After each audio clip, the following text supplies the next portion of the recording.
আসসালামু আলাইকুম। আজ আমরা কথা বলবো রমজানে দান সৎকার গুরুত্ব নিয়ে। ওয়ালাইকুম আসসালাম। রমজান শুধু রোজার মাস না, এটা দান ও সহানুভূতির মাসও। রমজানে দানের মর্যাদা। রাসূল সাল্লাল্লাহু আলাইহি ওয়াসাল্লাম রমজান মাসে সবচেয়ে বেশি দান করতেন। হাদিসে এসেছে তিনি রমজানে প্রবাহিত বাতাসের চেয়েও বেশি উদার ছিলেন। সহিহ বুখারী। মানে রমজান আমাদের শেখায় শুধু নিজে ইবাদত না, অন্যকেও সাহায্য করা। কোরআনের নির্দেশ।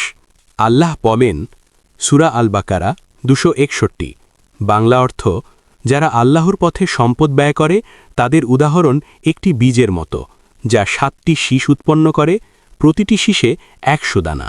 মানে 1 টাকার দানও আল্লাহ বহু গুণ বাড়িয়ে দেন। ইফতার করানোর সওয়াব।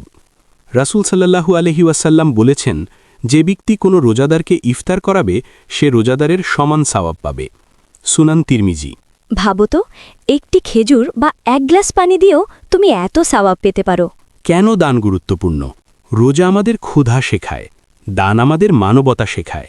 যখন আমরা গরিবের কষ্ট বুঝি তখন হৃদয় নরম হয়। এটাই রমজানের আসল শিক্ষা।